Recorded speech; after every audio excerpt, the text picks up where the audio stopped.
Hello, my name is Sydney Platt, and my topic is semantic mapping. The teaching application is that semantic mapping can be used by almost any grade level with increased difficulty and knowledge depth as they get older. So you may start with basic semantic mapping at a very young age, and it can go all the way up through high school, even undergrad, grad school. But in high school, it will become more of a comprehension skill, and you might teach your students to do this on their own as a way to take notes and use that as a study guide. Semantic mapping can help students visualize the vocabulary they see in everyday life, as well as unfamiliar words in books or different texts. As you get older, it would be more textbook or discussions in class. Teachers will be able to use this mapping skill to help students see the relationship between words, their meanings, and their context. The goal is that students in high school are able to do this on their own with larger, unfamiliar words in order for them to understand the meaning of these words and how they are connected to other words. So I will start with my research findings. I researched a few different articles just to give you some of the research behind semantic mapping or semantics in general, as you'll see. And then I will go into semantic mapping and what it looks like at each grade level. So the first article that I found was semantic mapping or rote memorization, which is more effective. Rote memorization is a memorization technique based on repetition. So after comparing groups of students who were given instruction in semantic mapping as the other group was given instruction in rote memorization, it was determined that semantic mapping is more effective when it comes to memorization of words. One of the major connections here is that students do better with a visual aid, especially when it is being drawn by them. So as you know, as educators, when students are actually physically doing something, they learn better than just watching you do it on the board. Another advantage of semantic mapping is the social skills that it brings about when having discussions and connections with the class and teachers. This was something that I actually did not even think of before reading this article, but as you'll see later in my step-by-step procedures, this is a big discussion activity, especially at the younger ages, and it could absolutely be so in high school grades and middle school, wherever.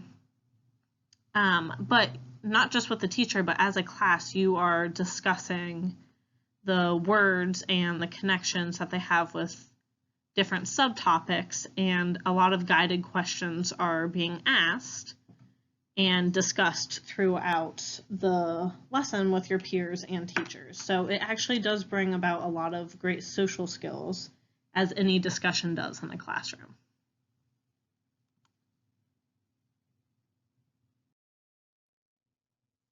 The next article I read was the effects of semantic mapping.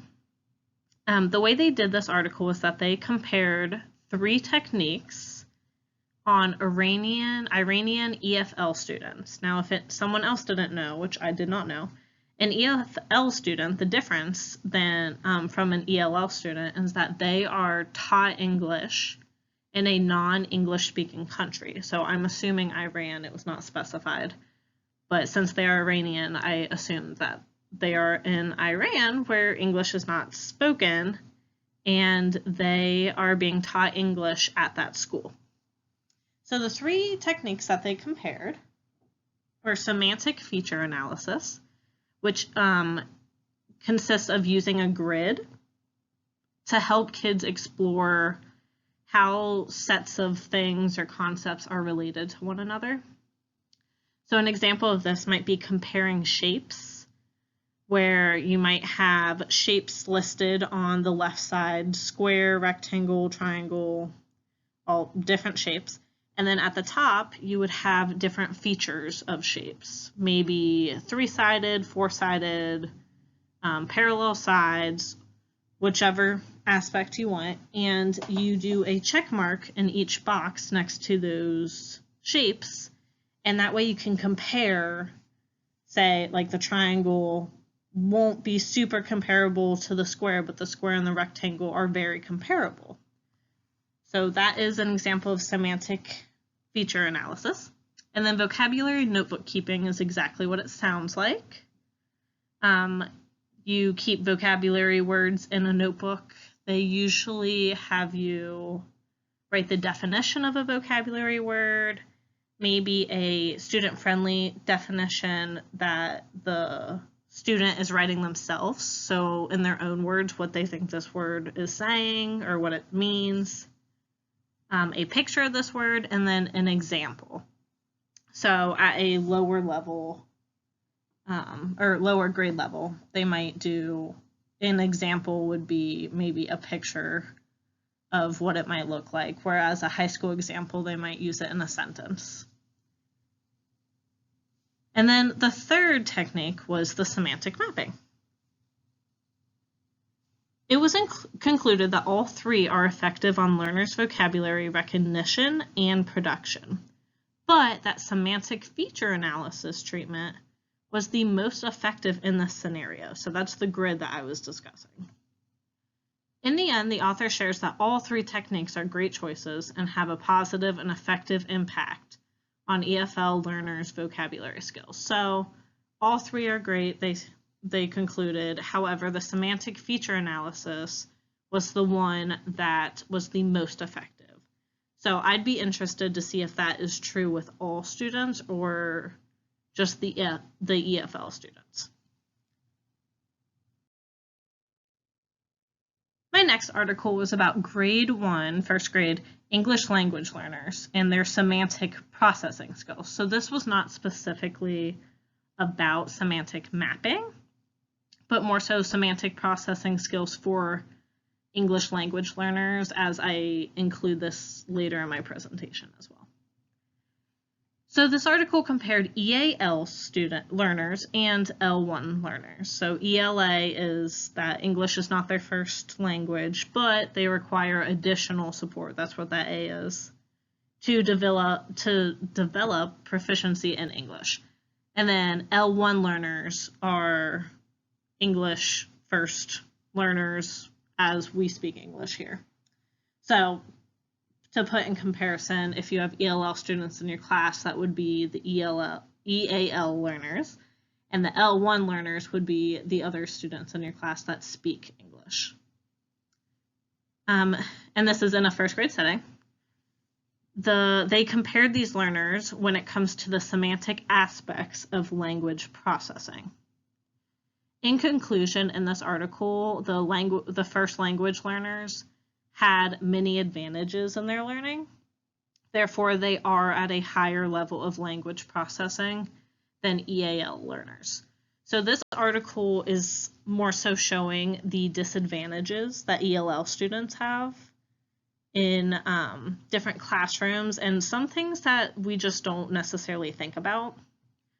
Having EAL teachers who spoke their native language was not sufficient. So some schools have, say you have a student that speaks Spanish at home as their native language, first language. Even if you have that person at the school, doesn't necessarily mean that they are at the same level as all the other students in their learning, especially if they're being pulled out during different learning times. Also, teaching practices could have been disproportionate. This meaning the EAL learners in this study were taught by EAL teachers, as the L1 learners were taught by English teachers who did not speak any other languages. So those teaching practices could have been very different. And that also might be why we see so many EAL or ELL students at a disadvantage here. And then the third one, which I feel is very unfortunate, but socioeconomic status, ELL students are much higher in that category than a lot of our English-speaking students, as many of us know in our classrooms. So that is another disadvantage that a lot of people have not spoken of when it comes to ELL learners, but that could very well have an effect on their semantic processing skills. And then my other article is Connecting Word Meanings Through Semantic Mapping. So this was a Reading Rockets article, and it gives a step-by-step direction of direct instruction when you're doing semantic mapping. And it's pretty similar to the later one in my presentation that comes from our vocabulary handbook.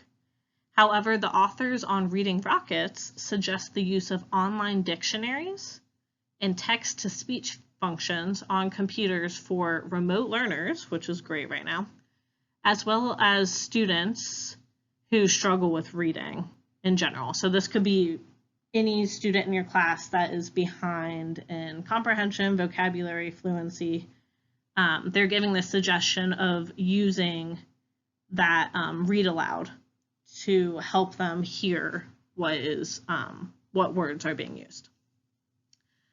Another suggestion added was to use pictures in the map to make an additional visual connection with the words. As we discussed earlier, visual aids are great for students, and using pictures in the map, especially if they are younger or an ELL student, can be really helpful for them to connect those words. So where do I, meaning semantic mapping, fit into vocabulary comprehension and/or fluency? Semantic mapping can fit into the category of both vocabulary and comprehension. For vocabulary, semantic mapping takes a new and unfamiliar word and helps students to connect it to words that they have prior knowledge of. So they're building on their background knowledge and getting that schema together. This helps students to understand the meaning of the new word, as well as build on that prior knowledge of the words connected. Seeing the relationships between words will allow students to have a stronger vocabulary. As for comprehension, semantic maps allow students to take a concept and break it down into subtopics, which we'll talk about in a little bit. This helps those students to know more details in a text than simply the concept that is being taught. So these are the steps of semantic mapping. This is from our vocabulary handbook from this course, and it is recommended for grades 2 and up. The specific example that they use here that I'm going to use as well in their steps, I would say is a little older than grade 2, but I don't teach grade 2, so it absolutely could be at that level depending on how well your students do with this. So step 1 is to introduce the concept. The example used in the text is geography. This word can be written on the board and then read aloud during this step. And this step also includes giving the origin of the word and the definition. So you right off the bat give the word on the board, give the definition of the word, and then say, is it Greek, is it Latin, where does it come from? And even say what Latin word it comes from. Step 2 is to brainstorm. Now this is the parts where it begins the discussion that I was talking about earlier that helps with those social skills, especially early on. So during this step, you can ask students to brainstorm a list of words that relate to the study of geography. After students provide words that they have prior knowledge of, you can then add words from the text that you are going to read, providing student-friendly explanations when needed.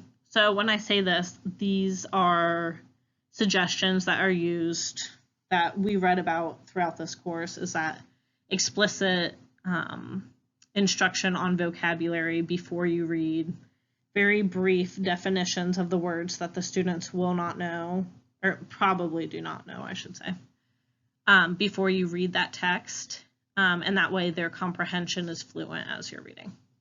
So you will provide those words, and if you believe a student-friendly explanation is needed, then add that. Step 3 is to make the semantic map. Explain to the students that a semantic map can help them understand relationships between words, especially if this is the first time you're doing a semantic map. After this, help students look at the list and break the words into categories. So I gave the example from the book, water and landforms are used in the geography lesson. But you can use guided questions such as what is similar about a river and a lake, and maybe they say water, so you can write water down. And then what about an island and a mountain? And they might say that's landforms or land, and then put that as the other one.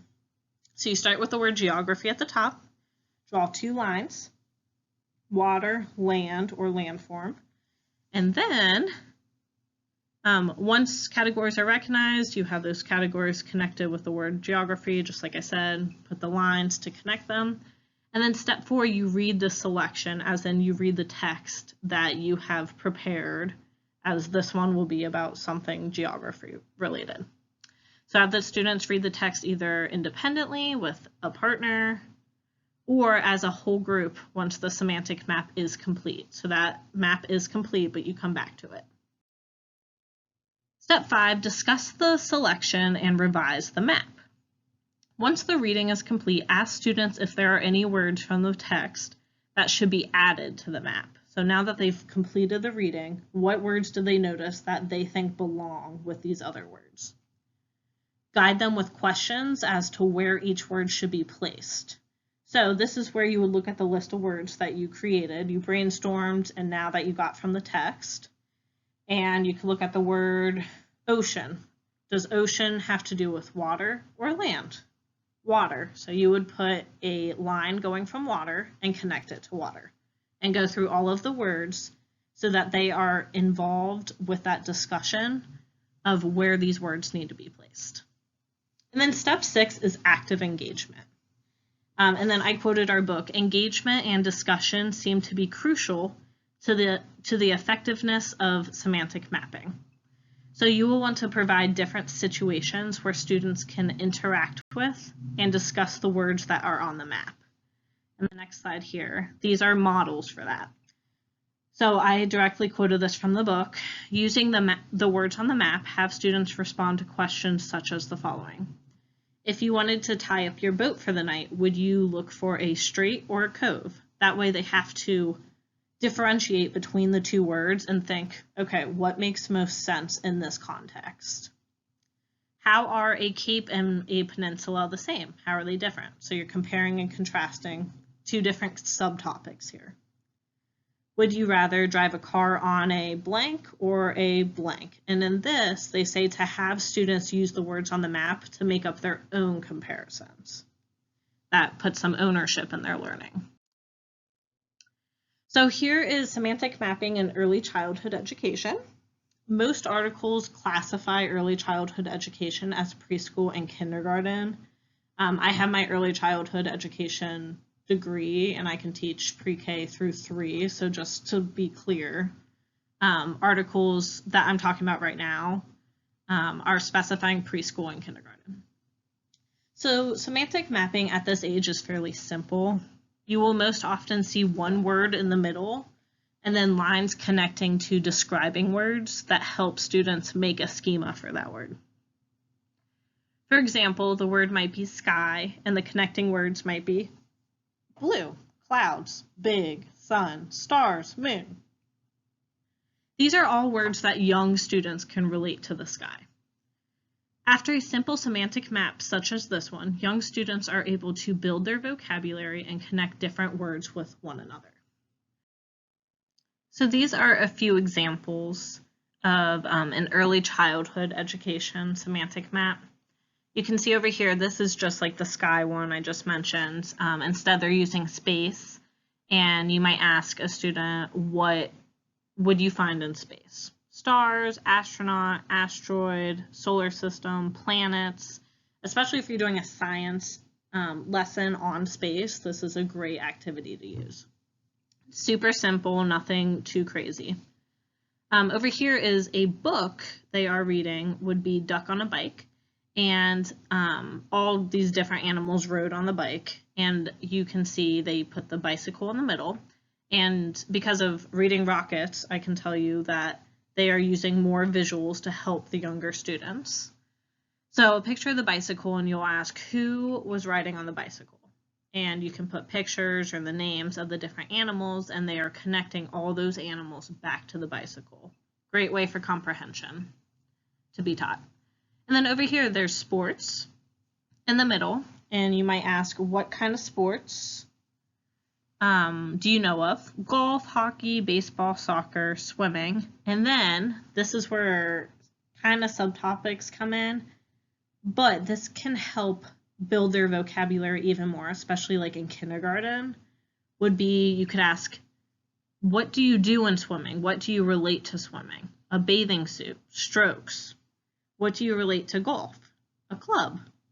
What do you relate to hockey? A puck, a stick. And if that's too hard to say what do you relate, you could even go deeper and just be like, when you're playing hockey, what do they use? What do they hold in their hand? What are they hitting? And that way you're making all those connections, and they even drew visual aids here, to that word. So you can see visual aids are mostly important in the early childhood. So primary education, and most articles that I read classify primary education as 1st grade through 5th grade, so that's what I'm going to talk about. During these years, you will see more subtopics in the semantic maps. For example, if you're discussing dinosaurs, say you're reading a book about dinosaurs, you might have a carnivore subtopic, an herbivore subtopic, and an omnivore subtopic. Coming down from those, you would have different dinosaurs that belong in those categories, and you would go about it just like the vocabulary handbook showed us, step by step. This goes into more depth as students are challenged to not only make connections with different words, but also categorize them into different groups. This allows students to learn the vocabulary as they are in a more explicit and deep manner than simply reading the definition of each word. So they're able to make sense of the fact that they are seeing a dinosaur, specific dinosaur, and saying, okay, what do they eat? So they're building on that comprehension as well. Here are some examples from that. You can see over here, transportation is in the middle, and they broke it into the subtopics of water, air, land. So they might say, what kind of transportations are there? And they'll say a boat, a train, a plane, a car. And then after you have all these words down, what does a bus and a car have in common? What does a plane and a helicopter have in common? What does a ship and a boat have in common? And they can break it into the categories of water, air, land, and then bring those words over to that subtopic.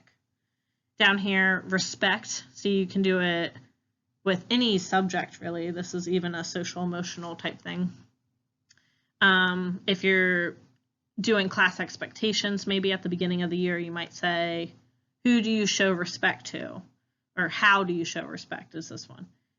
So you show respect at home, school, other places. You show it with your character traits. You show it to honor. You do it with your actions. And then you can go to each subtopic and talk about how can you show respect at school. So you can even do it that way, where you don't necessarily start with a bunch of different words. Instead, you start from the middle and build your way out. And then same thing over here, start with animal. If you're doing some type of science lesson, animal, you go to bird or fish. You can see that even up here, they go from the main concept and what do all animals do, no matter if they're a bird or a fish, and then go from there. And then secondary education. They classify this as middle and high school, so grades 6 through 12. This is when semantic mapping can be used in an advanced and challenging way. Teachers of all subjects can use this method, which is great. As a student reads, they can make connections throughout the text. For example, a semantic map can start with the broad concept, go into the subtopics, and then have words connected to those topics in a comprehensive way. So I'll show you how it's comprehension or comprehensive. Comprehension becomes a much bigger part of semantic mapping in high school and can be a very effective way of taking notes and studying for different classes. So here's a few examples. The way that I meant when I said comprehensive is mainly these two. You can see the whale is somewhat like the one that I said for primary education, but it might be a little more advanced. They might even do this one on their own. If you teach them to do semantic mapping, they can take that and write their notes. If they're reading about a whale or whales, they can write their own notes like this, and this will help them study for a test on the whales. Same thing over here. There's a plant. It has, you can see there's connecting words in the middle. Plant has roots, has flower petals, sorry, has petals. A plant needs sunlight. It has leaves. Leaves need, leaves are, sunlight is, petals can be. See how you're building that comprehension by building it out and almost making sentences through it. So this is a great way of taking notes on something and being able to go back and see how it's all connected. Same thing over here, reading about climate change. You can make the subtopics evidence, causes, and solutions. What's the evidence of climate change? What are the causes of climate change? What are the solutions to climate change? And then you can see even down here, solutions, change human behavior. How? What are a few ways that you can do that and even spread that out further? Semantic mapping for ELL students. Semantic mapping can be extremely beneficial for ELL students. This concept will not only build their vocabulary on their prior knowledge of words that they know, but it will also help them build schemas of new and unfamiliar words, which can be really hard as an ELL student. Semantic mapping for ELL students can look similar to any other student. However, it is a great idea to include a line with any cognates that the new word might have. So any words that are similar in their first language. This can be easily done through a lesson without taking any regular class time from the student, meaning you don't need to pull them to do this. You can easily walk over and explain it to them, or even explain it to the whole class, as that could be beneficial to all students to know that there's a similar word in Spanish or whatever language. As it is important that they are learning alongside their peers. One thing in the articles that I read was that it seemed to be very important, no matter how much intervention an ELL student needs, to not take them away from their peers and isolate them to help them with those needs. So it's important to do this semantic mapping with them there and just give them like a little extra support. This can help ELL students with their comprehension as they learn new vocabulary and can begin to understand English text through these new schemas. So I believe semantic mapping is super beneficial for ELL students. Implementation recommendations. So early childhood education, as we talked about. Read alouds could be great. We saw the pictures of the duck story, duck on a bike. Basic vocabulary, like we talked about with space and the sky. Few to no subtopics. So one kind of simple subtopic you could do in kindergarten maybe would be animals, with the subtopics of land and water. What animals live on the land? What animals live in the water? And then just getting students familiar with the basics of semantic mapping. Primary education. Begin to incorporate into subjects other than English. So maybe do this with a science topic or social studies or even math. Like I said with the semantic feature analysis earlier with the shapes, you could absolutely do that with shapes with a semantic map. Use text to guide students through categorizing and using subtopics. So grab any type of text, probably nonfiction if you're doing something science related, or literacy related, get a fiction book and guide them with your questions, prompt them to categorize and make subtopics for these things. teach students to use semantic mapping on their own. So this primary education, that 1st to 5th grade level, is a great time to start to teach them how to start making these on their own and set them up for success in middle and high school. Secondary education, so teaching students to use the strategy for taking notes and studying, as I showed you. Use in many different subjects. Use semantic mapping to notice words within words. So we didn't talk a lot about this because it's not as common as what we did talk about, but especially in high school, you could look at the different parts of a word. So you could find the root, the prefix, the suffix, and kind of make a map of what those mean to help a student recognize those parts of the word and put those meanings together to understand why the word means that. So morphology could absolutely work in this as well. And then incorporate this into comprehension as well, which I showed you. And then ELL students, add cognates whenever necessary, give extra support when needed, even if you need to give a little extra one-on-one time, and then try to keep students with their peers so that they are learning this together. Assessment of placement and progress. So I suggest using semantic mapping to check in on students' understanding of new and unfamiliar words when reading any new texts, meaning either a read aloud or even a higher advanced textbook, or studying a new concept. Ultimately, the assessment of whether or not semantic mapping is working for each individual student will be how they perform on vocabulary and comprehension-based tests, whether that's a standardized test or a test in your classroom. If you're using your vocabulary words with semantic mapping and they're not doing well on their vocabulary tests, maybe it's not working right for them. So it will become evident whether or not a particular student needs more help with semantic mapping or even needs an entirely different instructional strategy when it comes to these two areas of vocabulary and comprehension. As we know, all students are different in their learning. Where can I get additional information? So semantic mapping is an instructional method that is used often in all grade levels, meaning that the information is pretty easily available for teachers to learn more.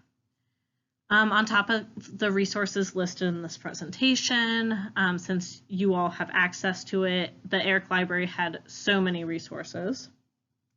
I found an abundance of peer-reviewed articles and journals. In Diamond and Gutlohn's Vocabulary Handbook, which is one of the books that we had for this course, you can find great detail on the steps of semantic mapping when it comes to vocabulary. I summed it up, but there's even more detail in the book. And then as for comprehension, there are also many resources on the ERIC library and just online. If you do a simple semantic mapping vocabulary or semantic mapping comprehension Google search, there are so many resources. And they're directed towards middle and high school comprehension mainly, but even the younger ones, it can help with that as well. And then here are my references. Here are the first few. Here's our book. And here are our last few. Thank you for watching my presentation.